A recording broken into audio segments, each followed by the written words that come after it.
बधाई आ गई है और मैं आमंत्रित करता हूं हमारे प्रदेश के यशस्वी मुख्यमंत्री जी को कृपया कर वो आए और हमें अपने वचनों से हमको अनुप्रेरित करें।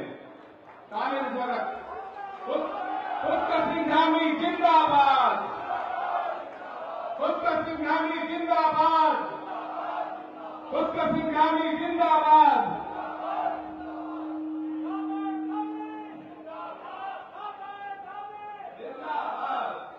भारत माता की, भारत माता की। बाबा साहब डॉक्टर भीमराव अमर रहे, बाबा साहब डॉक्टर भीमराव अम्बेडकर अमर रहे।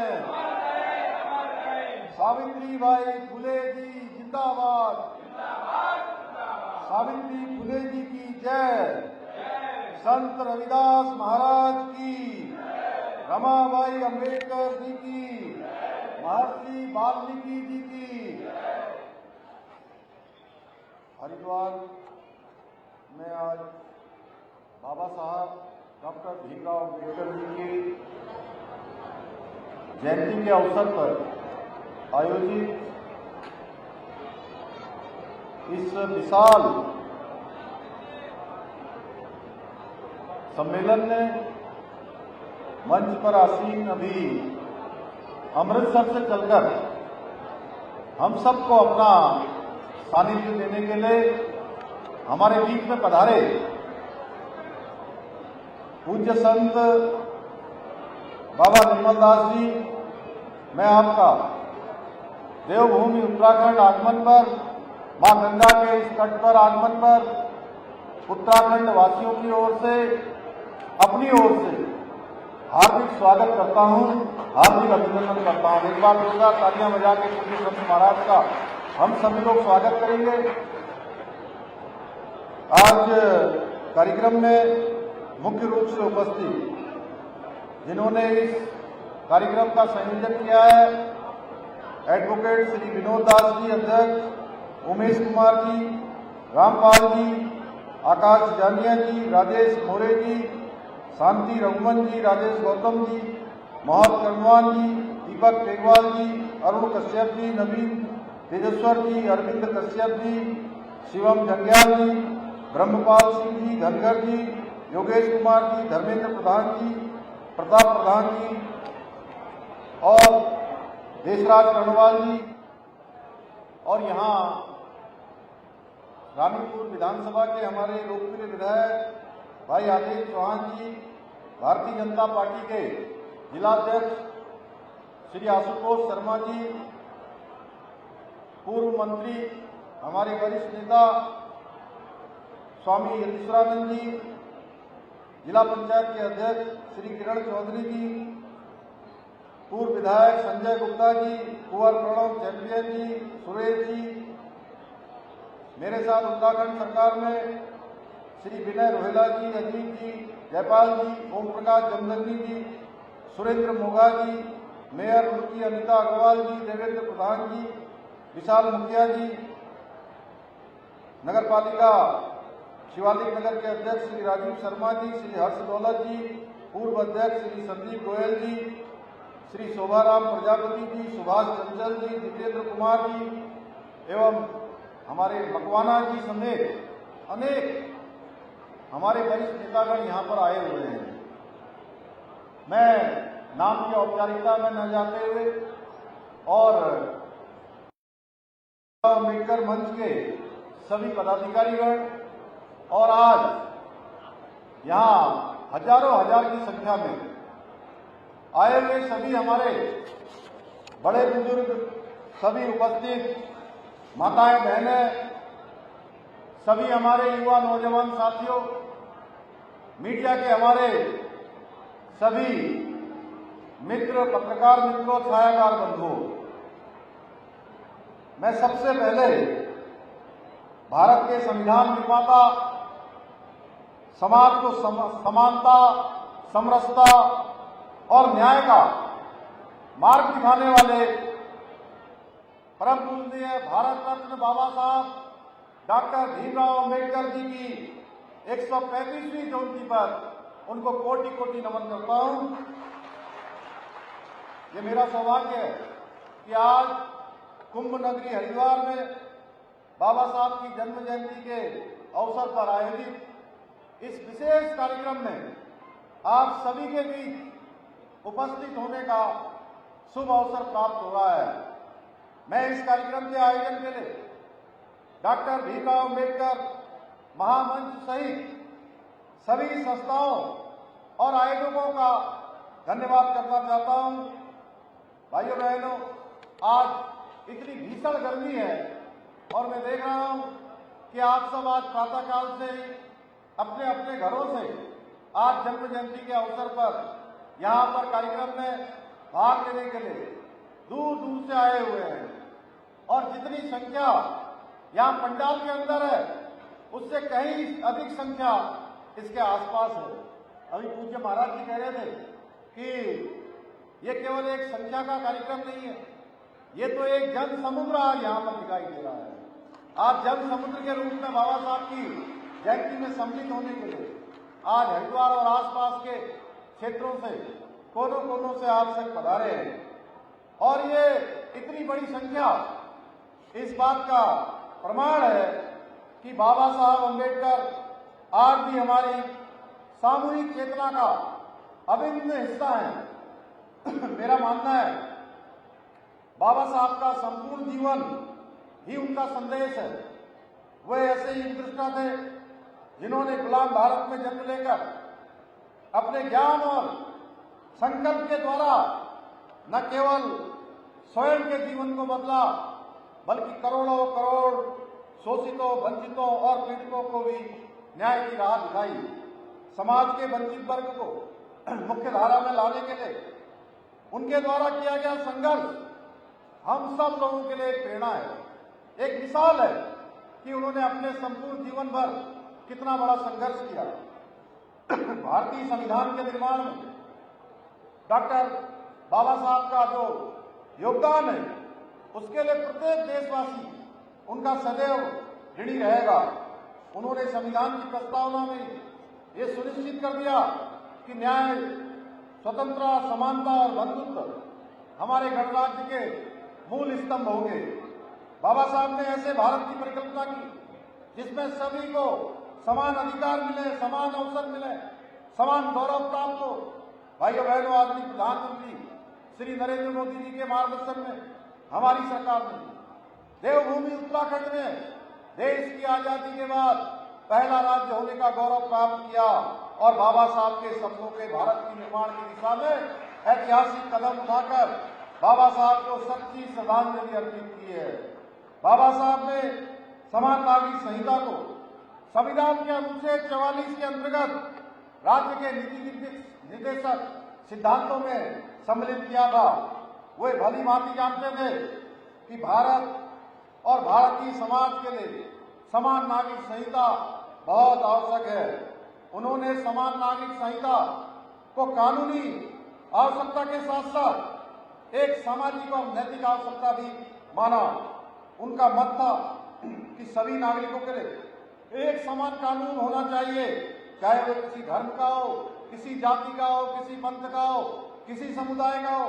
वे कहा करते थे जब तक सभी नागरिकों के लिए एक समान कानून नहीं होंगे तब तक समाज में असमानता और विभाजन बना रहेगा। हमने भी यह अनुभव किया कि समाज में कुछ समुदाय के लिए अलग अलग व्यक्तिगत कानूनों के कारण भेदभाव, असमानता और अन्याय की स्थिति बनी हुई है। समान नागरिक संहिता का उद्देश्य इन्हीं भेदभावों को समाप्त कर राज्य के सभी नागरिकों के लिए एक समान कानून व्यवस्थित करना, एक समान कानून की व्यवस्था करना, उसको सुनिश्चित करना है। बाबा साहब ने कहा था, मैं किसी भी समाज की प्रगति का इस बात से उसका मापन करता हूं कि वहां की महिलाओं की कितनी प्रगति हुई है। आज राज्य में यूसीसी लागू होने के बाद महिला सशक्तिकरण के क्षेत्र में एक नए युग की शुरुआत हुई है। भाइयों बहनों, एक नया युग महिलाओं का सशक्तिकरण का भी होगा, महिलाओं की सुरक्षा का भी होगा और बाबा साहब अम्बेडकर उनकी भी यही प्रेरणा थी। भाइयों बहनों, यूसीसी के माध्यम से उत्तराखंड की मुस्लिम बहन बेटियों को अब हलाला, इद्दत बहुविवाह, बाल विवाह और 3 तलाक जैसी कुरीतियों से मुक्ति मिली है। इसके साथ ही यूसीसी लागू होने के उपरांत अब किसी भी महिला को उत्तराधिकार या संपत्ति के अधिकार में भेदभाव का सामना नहीं करना पड़ेगा। भाइयों बहनों, आज आदरणीय प्रधानमंत्री श्री नरेंद्र मोदी जी, जिनका सबका साथ, सबका विकास, सबका विश्वास, सबका प्रयास, इस मूल मंत्र के साथ राष्ट्र के नवनिर्माण में जुटे हैं। पूरी दुनिया के अंदर भारत का मान, भारत का सम्मान और भारत की पहचान बनाने का काम किसी के कालखंड में हुआ है तो 2014 के बाद भारत मां के लाल नरेंद्र भाई मोदी जी के नेतृत्व में हुआ है। आज आदरणीय प्रधानमंत्री जी की नीतियों और कार्यशैली में बाबा साहब के विचारों की गूंज साफ सुनाई देती है। उनके सारे कार्यक्रमों में बाबा साहब की साफ झलकती है। भाइयों बहनों, बाबा साहब की जयंती पर राष्ट्रीय अवकाश घोषित करने की जो मांग अनेक वर्षों से की जा रही थी, उस मांग को भी किसी ने पूरा किया तो आदरणीय प्रधानमंत्री श्री नरेंद्र मोदी जी ने ही किया। इसके साथ ही 26 नवंबर 1949 को जिस दिन बाबा साहब ने देश को संविधान सौंपा था, उस दिन को मोदी सरकार ने संविधान दिवस के रूप में मनाने का निर्णय लेकर संविधान निर्माताओं को सच्ची श्रद्धांजलि दी है। इतना ही नहीं, आदरणीय मोदी जी ने बाबा साहब की स्मृतियों से जुड़े हुए प्रमुख स्थलों को राष्ट्र चेतना के पंच तीर्थों के रूप में विकसित कर उनके विचारों को नई पीढ़ी तक पहुंचाने का अभूतपूर्व कार्य किया है।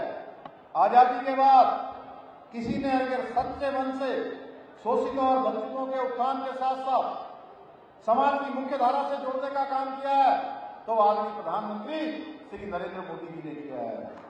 आज जहां एक प्रत्येक वर्ष अनुसूचित वर्ग के कल्याण के लिए आम बजट में आवश्यक वृद्धि की जा रही है, वहीं उनकी आर्थिक, शैक्षणिक और सामाजिक स्थिति को मजबूत करने के लिए कई महत्वपूर्ण निर्णय भी लिए गए हैं। देश में चले आ रहे दलित उत्पीड़न कानून 1989 को आदरणीय प्रधानमंत्री जी ने संशोधित करके और सख्त बनाया, जिससे अनुसूचित समाज के विरुद्ध अपराधों में त्वरित न्याय सुनिश्चित हुआ। यही नहीं, आज स्टार्टअप इंडिया योजना, प्रधानमंत्री आवास योजना, उज्ज्वला योजना, हर घर नल से जल योजना, आयुष्मान भारत योजना, मुफ्त राशन योजना जैसी अनेक योजनाओं से अनुसूचित समाज को प्राथमिकता देते हुए उनका समग्र विकास सुनिश्चित किया जा रहा है। भाइयों बहनों, आजादी के बाद लंबे समय तक देश में शासन करने वाली कांग्रेस पार्टी ने पिछड़ों और वंचितों के उत्थान के नाम पर केवल और केवल खोखले नारे दिए, लेकिन उनके कल्याण और सशक्तिकरण के लिए कोई ठोस कदम नहीं उठाए, कोई ऐसा निर्णय नहीं लिया। यही नहीं, कांग्रेस के नेताओं ने बाबा साहब अम्बेडकर जी को उनके जीवन काल में कभी उचित सम्मान नहीं दिया। भाइयों बहनों, यहाँ तक कि उनको चुनाव हराने के लिए कांग्रेस के शाही परिवार ने अनेक षड्यंत्र किए जो भारत के इतिहास में दर्ज हो चुके हैं। यहाँ तक कि कांग्रेस पार्टी ने उन्हें भारत रत्न देना भी उचित नहीं समझा। आखिरकार उनकी मृत्यु के कई वर्षों बाद 1990 में भाजपा के समर्थन वाली वीपी सिंह सरकार ने ही उन्हें मरणोपरांत भारत रत्न प्रदान किया।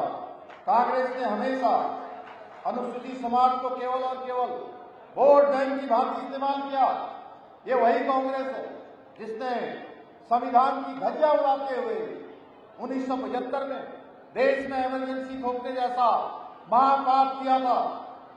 आज जब संविधान का मजाक उड़ाने वाली इसी पार्टी के युवराज अपनी जेब में संविधान की एक छोटी सी किताब निकालकर लहराते हैं तो हंसी के साथ उनकी नादानी पर भी दया आती है। भाई, आज कांग्रेस शासित राज्यों में अनुसूचित जाति और जनजाति समाज के आरक्षण में सेल लगाने तक की कोशिश की जा रही है। एक वर्ग विशेष को आरक्षण दिया जा रहा है, अपने लाडले समाज को देने का प्रयास किया जा रहा है, पर कांग्रेस की दाल अब गलने वाली नहीं है, क्योंकि आज देश में आदरणीय मोदी जी जैसा वंचित समाज से उभर कर आया हुआ एक मजबूत नेतृत्व है, जिसने गरीबी को दिया है, अनुसूचित और पिछड़े समाज की परेशानियों के बारे में जानता है।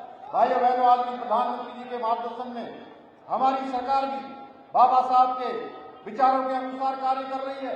हमारी सरकार द्वारा अनुसूचित और जनजाति वर्ग के बच्चों के शैक्षिक उत्थान हेतु जहां कक्षा 1 से लेकर 12वीं तक बच्चों को छात्रवृत्ति प्रदान की जा रही है, वहीं दूसरी ओर उनके लिए राज्य में निःशुल्क 15 छात्रावास, 5 आवासीय विद्यालय और 3 ITI का संचालन किया जा रहा है।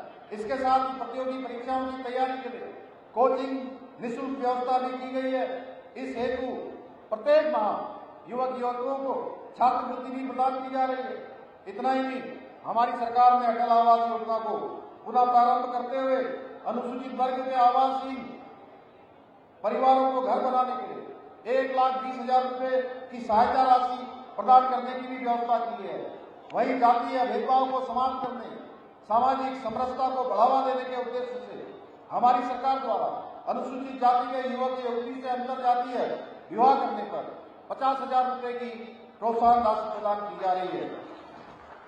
साथ ही अनुसूचित जाति एवं जनजाति वर्ग के परिवारों की बेटियों के विवाह हेतु 50,000 रुपए की अनुदान राशि प्रदान की जा रही है। भाइयों बहनों, हमारी सरकार उत्तराखंड के सांस्कृतिक मूल्यों और डेमोक्रेसी को संरक्षित रखने के लिए पूर्ण रूप से संकल्पबद्ध होकर काम कर रही है।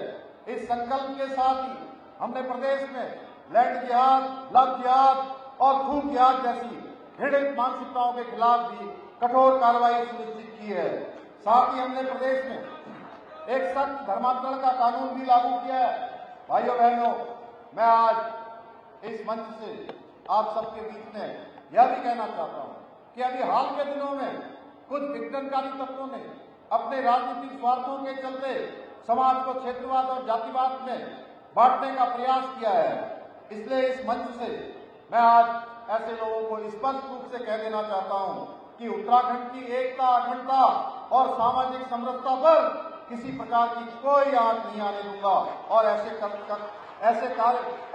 करने वालों को सबक सिखाने से पीछे भी नहीं हटूंगा। भाइयों बहनों, मैं आज के इस अवसर पर, यह विशिष्ट अवसर है, बाबा साहब की जयंती हम इतने धूमधाम से मना रहे हैं। बाबा साहब की जयंती आज प्रदेश देश में नहीं बल्कि पूरी दुनिया के अंदर मनाई जा रही है। इस अवसर पर मैं कुछ घोषणाएं भी करना चाहता हूं कि हमारी आने वाली पीढ़ी को अनुसूचित समाज का उद्धार करने वाले समाज सेवकों को जीवन चरित्र, इतिहास के साथ साथ भारतीय संविधान के बारे में जानकारी देने के लिए हरिद्वार में बाबा साहब समरसता स्थल का निर्माण किया जाएगा।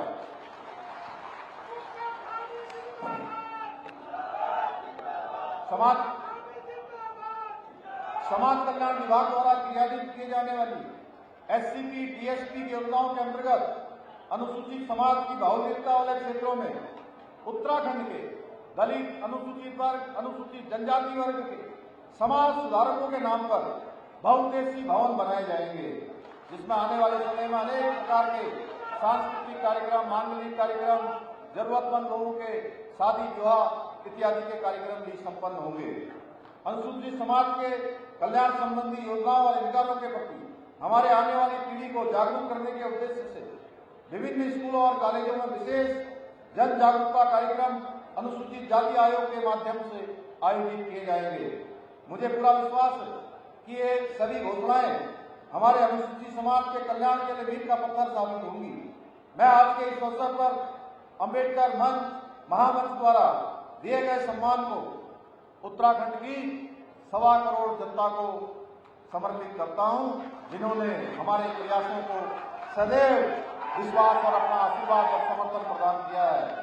मैं आशा करता हूं कि भविष्य में भी आप सबने जिस प्रकार का आज यहाँ आकर अपना आशीर्वाद दिया, अपना समर्थन दिया, हमें राज्य में और अच्छा काम करने के लिए और तेज गति से काम करने के लिए प्रोत्साहन दिया, मैं भविष्य में भी आप सभी से इसी प्रकार अपना आशीर्वाद और सहयोग बनाए रखने की आशा करता हूं और हमारी सरकार के साथ कंधे से कंधा मिलाकर उत्तराखंड को देश का सर्वश्रेष्ठ राज्य बनाने के हमारे विकल्प नहीं संकल्प में पूर्ण करने में अपना योगदान अवश्य आप देते रहेंगे।